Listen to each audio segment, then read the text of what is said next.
네, 오늘은 요한복음 5장 30절로 47절 말씀을 통해서 예수님의 증언단이란 제목으로 은혜를 나누겠습니다. 여러분들 가운데 예수님이 하나님의 아들 그리스도이심을 믿는 분들은 아멘 하시기 바랍니다. 자, 그런데 만약 누가 여러분에게 예수님이 하나님의 아들이심을 어떻게 합니까? 라고 반문한다면 여러분은 어떻게 대답하시겠습니까? 어떻게 알긴 그냥 믿는 거지. 복잡한 거 물어보지 말고 당신도 그냥 믿어봐. 어떻게 하냐면 우리 목사님이 그랬거든. 우리 목사님은 충청도 양반이라 거짓말할 뿐이 아니야. 여러분이 주위 분들에게 교회에 나오라고 예수 믿자고 얘기할 때 그분들이 내가 보지도 못한 예수를 어떻게 믿습니까? 예수님이 우리를 구원하러 온 메시아라는 것을 어떻게 확신합니까? 라고 물어보면 어떻게 대답하시겠습니까? 우리의 믿음은 그저 막연히 믿는 것이 아닙니다. 아무 근거도 없이 무조건 믿는 것을 blind faith, 한국말로는 맹신이라고 하죠. 하나님은 우리가 맹목적으로 뿌리 없는 신앙을 갖기를 원치 않으신다는 것이죠. 그래서 베드로 전서에서 말씀하시기를 너희 마음에 그리스도를 주로 삼아 거룩하게 하고 너희 속에 있는 소망에 관한 이유를 묻는 자에게 대답할 것을 항상 준비하되 온유와 두려움으로 하고. 우리가 예수님을 우리의 구세주로 믿되 우리가 주 안에서 갖는 소망에 대해서 묻는 자들에게는 항상 대답할 수 있는 준비를 하고 있으라라고 이야기하셨습니다. 그래서 오늘은 요한복음 5장 30절로 47절 말씀을 통해서 예수님이 하나님의 아들 메시아시라는 것을 우리가 어떻게 확실히 알 수 있는가, 그래서 여러분과 나누기를 원합니다. 요한복음 5장을 보면 그동안 자신을 하나님과 동등으로 여기시고 또한 자신이 이 세상을 심판하실 하나님의 아들 심판주라고 이야기하신 예수님께서 자신의 정체성을 증명하기 위해 증인들을 대등시키는 것을 보게 됩니다. 예수님께서 베데스다 연못에서 38년 된 병자를 고치실 때 유대인 지도자들이 안식일에 그 일을 행했다고 해서 예수님을 공격하기 시작했습니다. 그때 예수님은 내 아버지가 일하시니 나도 일한다 라고 이야기하면서 본인이 하나님과 동등이심을 주장하셨죠. 그 말을 들은 유대인들은 이거 봐라, 안식일을 범하는 죄뿐만 아니라 이제는 본인을 신격화하는 신성 모독죄까지 짓고 있네, 이 예수란 사람을 죽여야 된다 라고 격분했습니다. 그때 예수님은 너희들 그거 가지고 놀래니? 나는 그 정도가 아니라 앞으로 죽은 모든 사람을 살리고 이 세상을 심판하게 될 심판주다라고 이야기를 하신 후에 오늘 본문을 통해서 그가 하나님이심을 어떻게 알 수 있는지 증거를 대고 계십니다. 먼저 예수님이 31절과 32절에서 서론적으로 하신 말씀을 보겠습니다. 내가 만일 나를 위하여 증언하면 내 증언은 참되지 아니하니 나를 위하여 증언하시는 이가 따로 있으니 나를 위하여 증언하시는 그 증언이 참인 줄 아노라. 이 말씀은 예수님이 자기의 주장이 신빙성이 없다는 것이 아니라 모든 진술의 정당성을 인정받기 위해서는 2명 내지 3명의 증인이 필요했던 그 유대인의 전통적인 재판법에 대해서 이야기하고 계시는 것입니다. 예를 들어 신명기 19장 15절에 보면 사람의 모든 악에 관하여 또한 모든 죄에 관하여는 한 증인으로만 정할 것이 아니요 2 증인의 입이나 또는 3 증인의 입으로 그 사건을 확정할 것이며 했습니다. 꼭 악인을 정죄할 때뿐만 아니라 법정에서 모든 판결을 내릴 때는 2명에서 3명의 증인이 필요했습니다.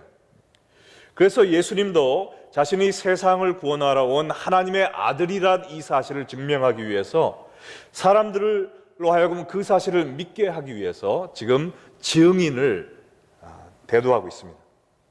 근데 하나님은 또 예수님은 이것을 더 확실히 하기 위해서 2세 증인이 아니라 4 증인을 지금 저희들에게 출두시키셨습니다. 예수님이 내놓은 첫 번째 증인은 세례 요한입니다. 세례 요한. 33절로 35절에 보면 너희가 요한에게 사람을 보내매 요한이 진리에 대하여 증언하였느니라. 그러나 나는 사람에게서 증언을 취하지 아니하노라. 다만 이 말을 하는 것은 너희로 구원을 받게 하려 함이니라. 요한은 켜서 비추이는 등불이라. 너희가 한때 그 빛에 즐거이 있기를 원하였거니와. 세례 요한은 그 당시에 많은 사람들에게 존경을 받던 신빙성 있는 증인이었습니다. 그가 사역을 시작했을 때 수많은 사람이 그의 말을 듣고 또 그에게 세례를 받기 위해 요단강으로 나왔죠. 그는 헤롯 대왕 앞에서도 목숨을 아끼지 않고 진실을 외치던, 담대하게 외치던 선지자였습니다. 근데 이 세례 요한이 무슨 사역을 하기 위해서 왔는가? 오늘 예수님 말씀에 보니까 우리를 하나님께로 인도하는 길이요 진리요 생명 되신 예수님을 증언하기 위해 왔다 그랬죠. 세례 요한 자신이 빛이 아니라 빛이신 예수님을 우리에게 밝히 보이는 등불, 램프의 역할을 하기 위해 왔다 그랬습니다. 그럼 세례 요한이 예수님에 대해서 무슨 증언을 했을까요? 요한복음 1장 29절에 보면 이튿날 요한이 예수께서 자기에게 나오심을 보고 이르되 보라 세상 죄 지고 가는 하나님의 어린 양이로다. 요한복음 1장 34절에서는 내가 보고 그가 하나님의 아들이심을 증언하였노라 하니라. 세례 요한은 예수님이 구세주 하나님의 아들이심을 명확히 증언하였습니다. 할렐루야. 그러나 그럼에도 불구하고 유대인들이 그의 증언을 믿지 않은 것을 아셨던 예수님은 또 다른 증인을 대두시키고 있습니다. 예수님의 증언단 두 번째 증인은 예수님이 하신 역사였습니다. 예수님의 일. 요한복음 5장 36절에 이르기를 내게는 요한의 증거보다 더 큰 증거가 있으니 아버지께서 내게 주사 이르게 하시는 역사 곧 내가 하는 역사가 아버지께서 나를 보내신 것을 나를 위하여 증언하는 것이요. 예수님이 이 땅에 계시는 동안 수많은 기적을 베푸셨는데 그 모든 일은 사람들을 그저 놀랍게 하기 위해 그런 것이 아니라 예수님이 하늘 아버지에게서 오신 이 세상 구세주로 오신 분이라는 것을 증거하기 위해서라는 것이죠. 요한복음에도 예수님이 일으키신 7가지 기록들이 있습니다. 화면에 보시는 것과 같이 물로 포도주를 만드신 이적, 왕의 신하의 아이를 치유하신 이적, 38년 된 병자를 고치신 이적, 떡 5덩이와 물고기 2마리로 5,000명을 먹이신 이적, 물 위를 걸으신 이적, 실로암 거지 소경을 치유한 이적, 또한 죽은 지 나흘이 되어 부패한 나사로를 무덤에서 불러내어 살리신 이적 등 이 7가지의 기적이 기록되어 있는데 이 모든 기적들은 하나님의 아들이 아니면 흉내도 낼 수 없는 기이한 행적들이라는 것이죠. 성경에 기록된 이 놀라운 행적들 외에도 예수님이 하신 일들은 굉장히 많았습니다. 요한복음 21장 24절과 25절에 보면 이 일들을 증언하고 이 일들을 기록한 제자가 이 사람이다. 요한이 얘기하기를 우리는 그의 증언이 참된 줄 아노라. 예수님의 말씀이 참된 것을 어떻게 아느냐? 예수께서 행하신 일이 이 외에도 많으니 만일 낱낱이 기록된다면 이 세상이라도 이 기록된 책을 두기에 부족할 줄 아노라. 우리가 예수님이 행하신 모든 일과 또 기적들을 기록한다면 그 책들을 놓아둘 그렇게 큰 도서관이 없다는 것입니다. 정말 사도 요한은 찬송가 가사처럼 하늘을 두루마리 삼고 또한 바다를 먹물 삼아도 한없는 하나님의 사랑과 그의 모든 행하신 일은 다 기록할 수 없겠네 라고 하면서 예수님이 이 세상을 구하러 오신 하나님의 아들이심을 증거하고 있습니다. 그래서 예수님이 행하신 모든 이적을 보고 유대인 지도자 중에 한 명이었던 니고데모가 뭐라고 그랬습니까? 요한복음 3장 2절에 보니까 그가 밤에 예수께 와서 이르되 라삐여 우리가 당신은 하나님께로 온 선생인 줄 아나이다. 하나님이 함께 하시지 아니하면 당신이 행하시는 이 표적을 아무도 할 수 없나이다. 세례 요한의 증언 이상으로 예수님이 하나님이심을 증거하는 증거가 무엇이냐면은 예수님이 하신 모든 역사라는 것이죠. 그렇기 때문에 바리새인이었던 니고데모까지 내가 예수님이 하신 모든 행사를 보니까 예수님은 하나님께로부터 보냄받은 분이라는 것이 확실합니다 라고 고백하였던 것입니다. 앞으로 여러분들에게 누가 예수님이 하나님이심을 어떻게 압니까? 라면은 머리만 긁적긁적 하는 게 아니라 두 가지는 얘기하실 수 있겠죠. 세례 요한의 증언, 그리고 예수님이 하신 모든 역사 분명하게 얘기해 주시기 바랍니다. 할렐루야. 자, 근데 예수님은 이 정도에서 끝내지 않으시고 보다 강력한 증인을 때로 초청하셨는데 그 세 번째 증인은 누구냐? 바로 성부 하나님이십니다. 57절에 보니까 또 나를 보내신 아버지께서 친히 나를 위하여 증언하셨느니라. 너희는 아무 때에도 그 음성을 듣지 못하였고 그 음성을 보지 못하였으며 얘기했습니다. 그날 예수님을 공격하던 유대인 지도자들은 그들의 영적인 눈이 어둡고 귀가 멀어서 하나님의 음성을 듣지 못했지만 예수님의 공생의 기간 동안 적어도 하나님께서 3번 직접적으로 예수님에 대해서 증언하셨습니다. 예수님이 세례를 받으셨을 때 마태복음 3장 17절에 나오는 대로 하늘로부터 소리가 있어 말씀하시되 이는 내 사랑하는 아들이요 내 기뻐하는 자라 하시니라. 하나님의 음성은 이거보다 훨씬 더 멋있죠. 또 변화산상에서 마침 구름이 와서 그들을 덮으며 구름 속에서 소리가 나되 이는 내 사랑하는 아들이니 너희는 그의 말을 들으라. 아멘. 또한 예수님이 하나님의 영광을 위하여 기도하셨을 때 요한복음 12장 28절에 이에 하늘에서 소리가 나서 이르되 내가 이미 영광스럽게 하였고 또다시 영광스럽게 하리라. 하나님께서 예수님이 그의 십자가에서 돌아가심으로 말미암아 하나님께 영광 돌리기 위해 온 구세주 하나님의 아들이심을 직접 3번이나 증거하셨습니다. 근데 그 누가 예수님을 부인할 수가 있겠습니까? 그럼에도 불구하고 사람들이 저는 그 하나님의 음성을 듣지 못했거든요 할까봐 예수님은 또 하나의 마지막 가장 무게 있는 증인을 증언대로 출두시켰습니다. 그것은 바로 우리 손에 있는 하나님의 말씀인 성경입니다. 할렐루야. 39절에 이르기를 너희가 성경에서 영생을 얻는 줄 생각하고 성경을 연구하거니와 이 성경이 곧 내게 대하여 증언하는 것이니라. 예수님이 최종 병기로 내놓으신 것이 바로 하나님의 말씀인 성경입니다. 이 당시에 예수님이 말씀하신 성경은 구약이죠. 아직은 신약이 없었던 때입니다. 우리는 흔히 생각하기를 신약은 예수님에 대해서 얘기하고 구약은 하나님 아버지에 대해서 얘기한다 생각하지만 예수님이 직접 말씀하시기를 이 구약 성경이 본인에 대해서 예수님에 대해서 증언하고 있다고 했습니다. 특별히 모세 오경만 봐도 거기에 수없는 메시아의 예언이 들어있습니다. 예를 들면 에덴 동산에서 사탄이 뱀의 모습으로 다가와서 아담과 하와를 유혹해서 죄를 짓게 만들었을 때 하나님이 창세기 3장 15절에 말씀하시기를 내가 너로 여자와 원수가 되게 하고 내 후손도 여자의 후손과 원수가 되게 하라니 여자의 후손은 내 머리를 상하게 할 것이요. 여기에 이야기한 여자의 후손이 누구일까요? 예수님이죠. 예수님이 사탄의 머리를 부셔버린다는 십자가의 승리로 말미암아 또 무덤에서 승리하시는 부활의 역사로 말미암아 사탄을 박멸시키겠다는 메시아적 예언입니다. 또한 이스라엘 백성들이 광야에서 하나님께 불평과 원망을 쏟아놓았을 때 형벌을 받아 많은 사람이 죽게 되었습니다.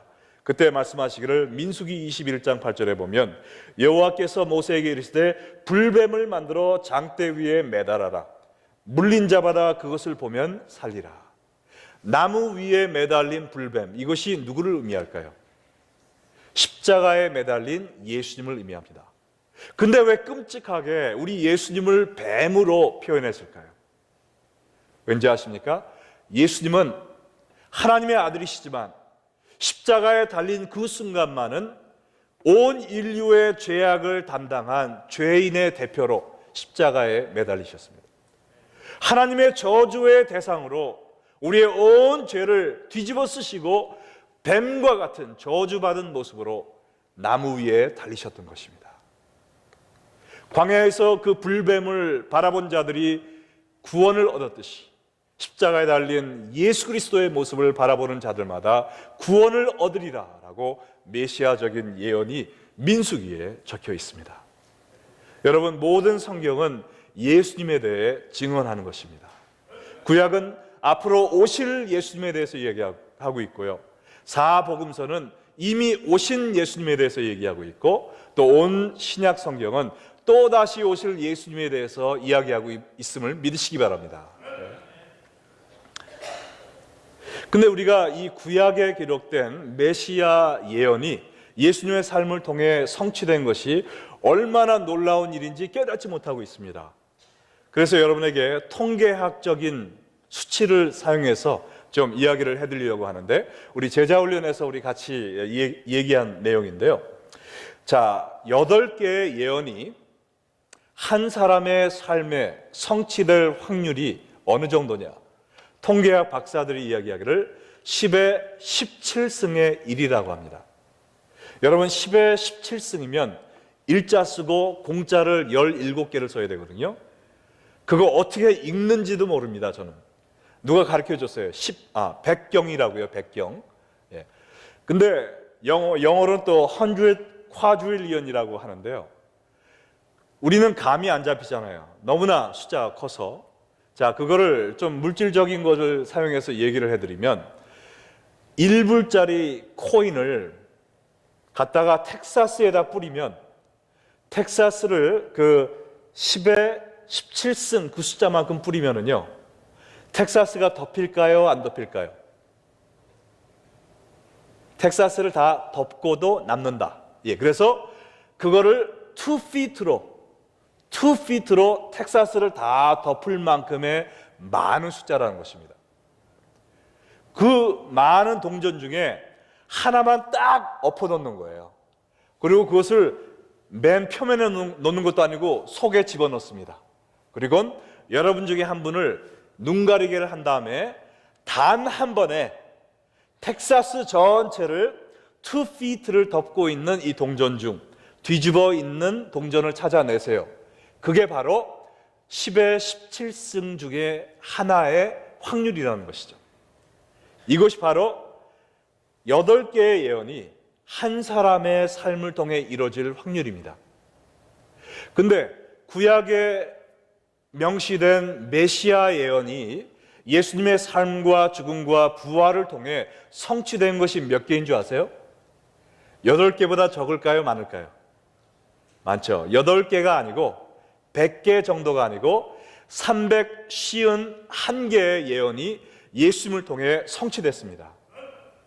이거는요, 아무리 통계학사 박사들을 10의 17승을 갖다 모아놔도 계산할 수 없는 천문학적인 숫자입니다.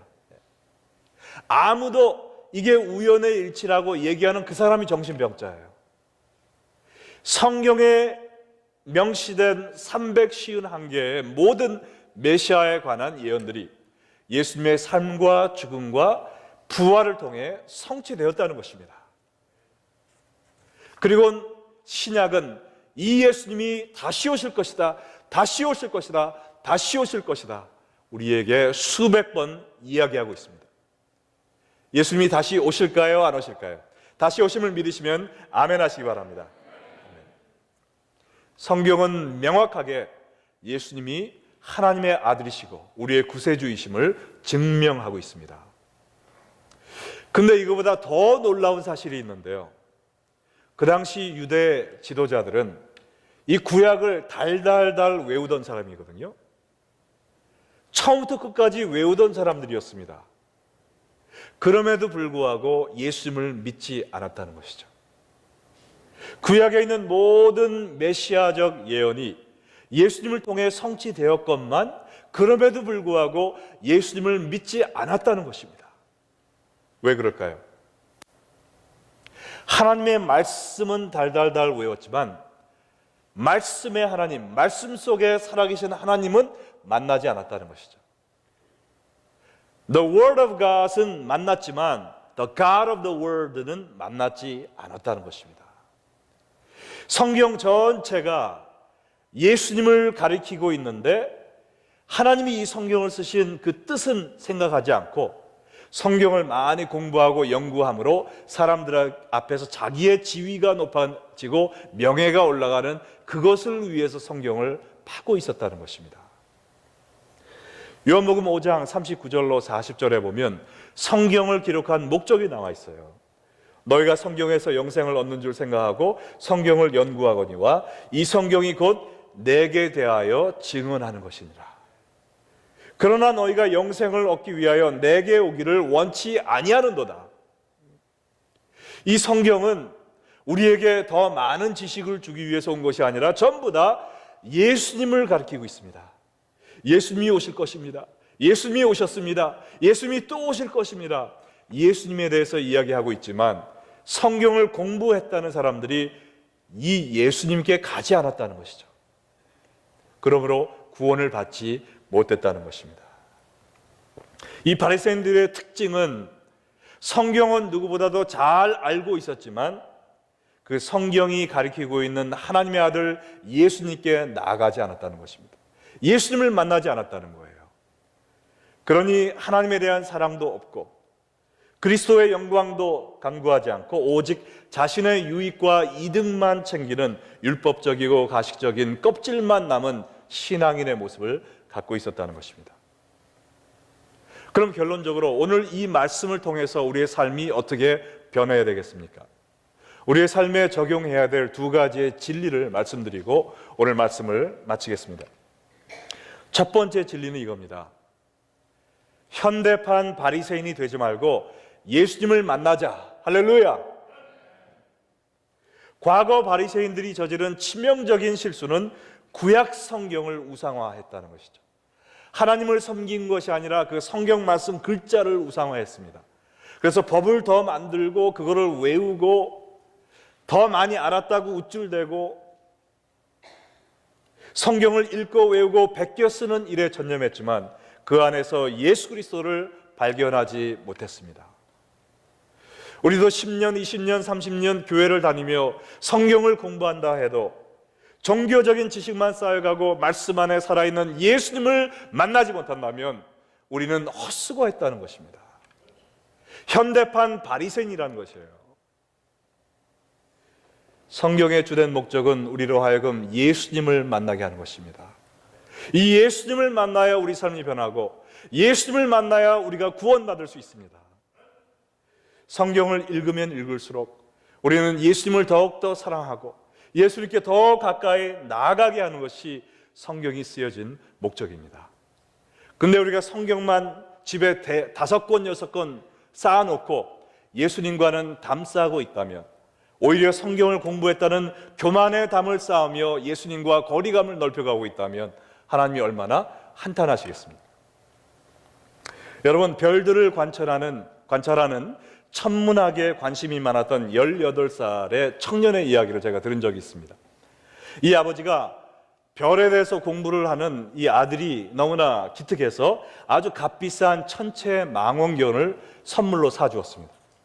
그런데 이 아들이 이 비싼 천체 망원경을 보고 별은 관심이 없고 이 망원경만 자꾸 보기 시작했어요. 그걸 뜯었다가 붙였다가 하면서 망원경의 전문가가 됐는데 그거 보느라고 별은 보지 않았습니다. 그래서 망원경은 아주 전문가가 됐는데 그보다 훨씬 더 신비한 우주의 세계를 보지 않아서 별 볼 일 없는 청년이 되었다는 것이죠. 여러분, 이와 같이 성경은 하나님께서 우리에게 예수님을 보라고 주신 천체 망원경입니다. 영적인 망원경이에요. 근데 이 성경을 보고 내가 이제는 이 성경 2번 읽었습니다. 5번 읽었습니다.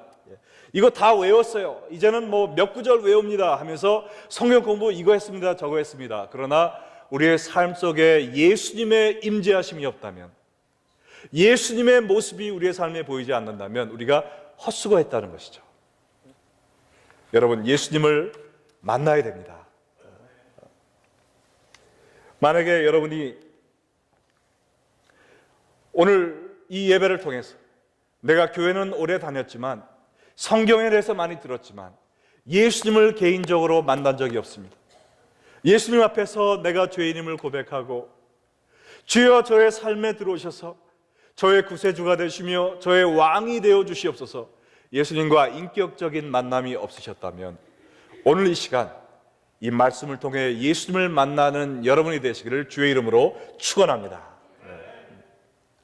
하나님께 너무나 감사한 것은 우리 교회 말씀을 통하여 예수님을 만나는 분들이 점점 많아진다는 것입니다. 할렐루야. 지난주에 지금 10년 동안 암투병을 하고 계신 한명숙 집사님을 찾았습니다. 가서 예배를 드리고 몸이 많이 약해지셨다는 이야기를 듣고 참 아픈 마음으로 찾아갔는데요, 이게 웬 겁니까? 얼굴에 미소와 기쁨과 행복이 가득 차신 거예요. 이제 옛날처럼 고동을 자유롭게 하진 못하지만 예배 드리는 내내 기쁨으로 가득 차고 그분이 오히려 신방간 저희를 위로하셨습니다. 저는요, 예수님을 만났기 때문에요, 구원의 확신이 있습니다. 죽음이 전혀 두렵지 않습니다. 저는 지금도 예수님을 만날 날을 기대하며 기쁨 가운데 지내고 있습니다. 그 간증을 드리며 오히려 신방과 위로를 하기 위해 갔던 저희가 은혜 받았습니다. 예수님을 만남으로 말미암아 구원의 확신을 가진 사람의 변화된 모습입니다. 어제도 저희가 제자 훈련을 하면서 항상 새벽 이슬 큐티를 나누는 시간을 갖는데 그 중에 한 여집사님이 말씀하세요.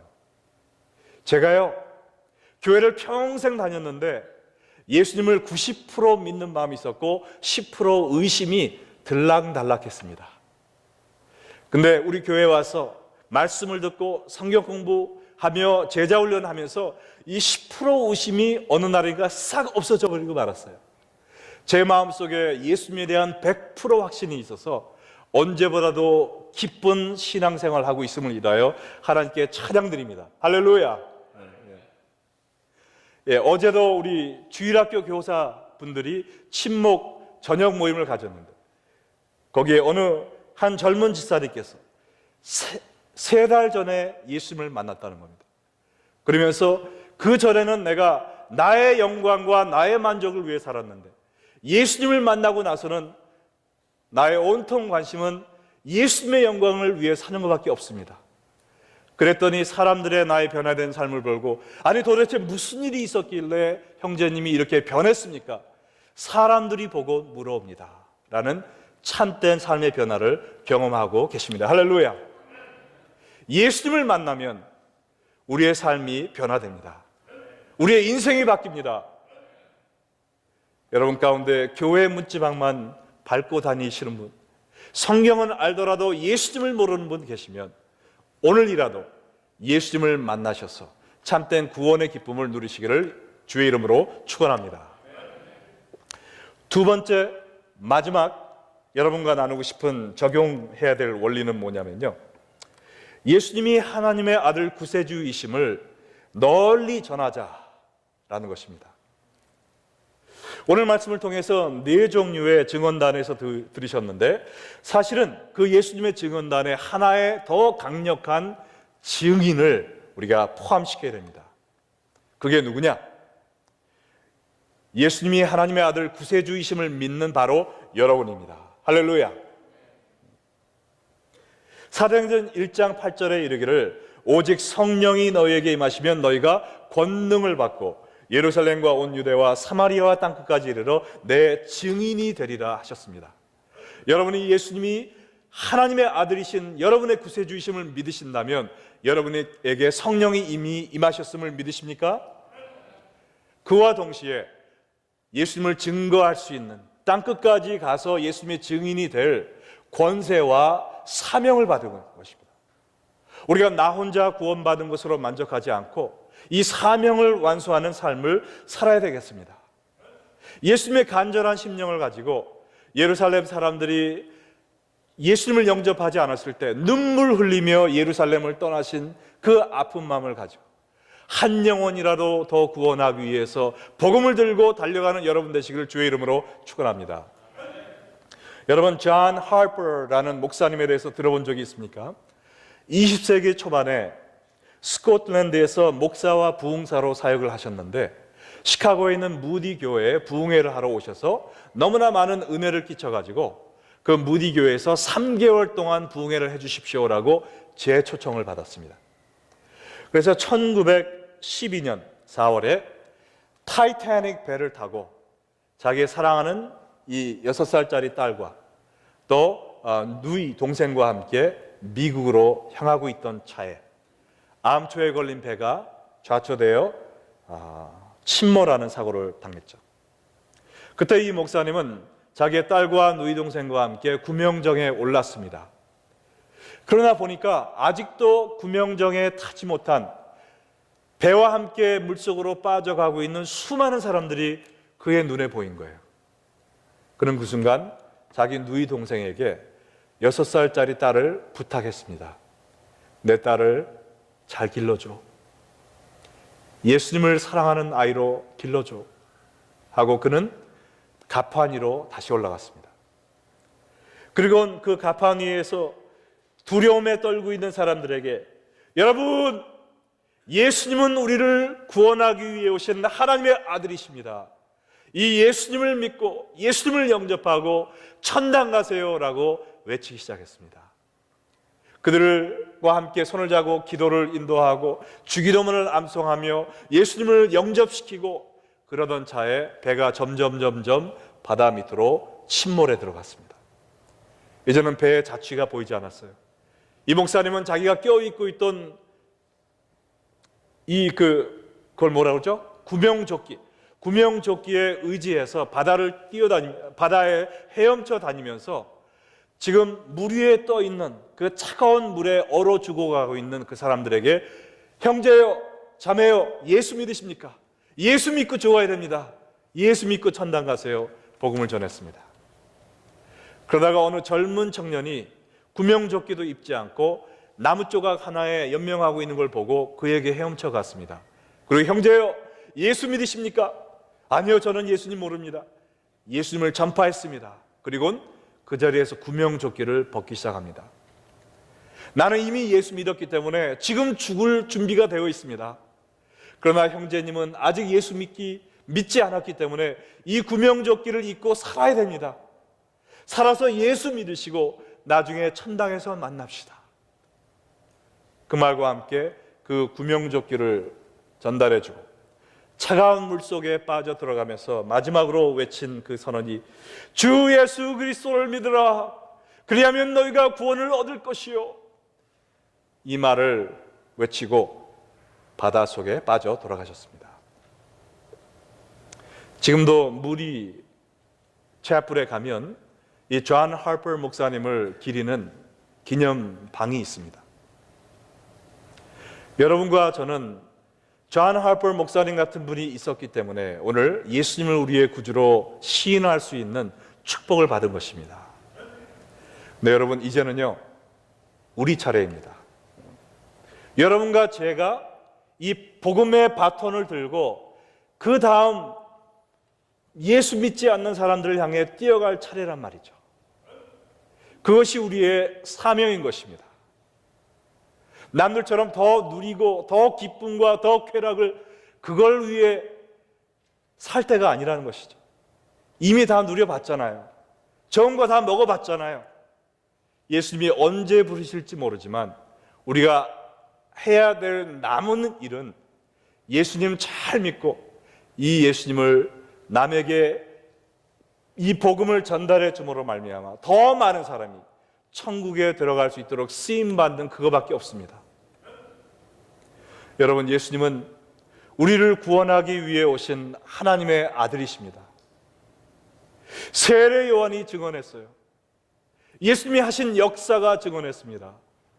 성부 하나님이 증언하셨고 또한 성경 말씀이 증언하고 이제는 여러분과 제가 증언할 차례입니다. 하나님이 여러분을 부르십니다. 이 부름에 응답하시겠습니까?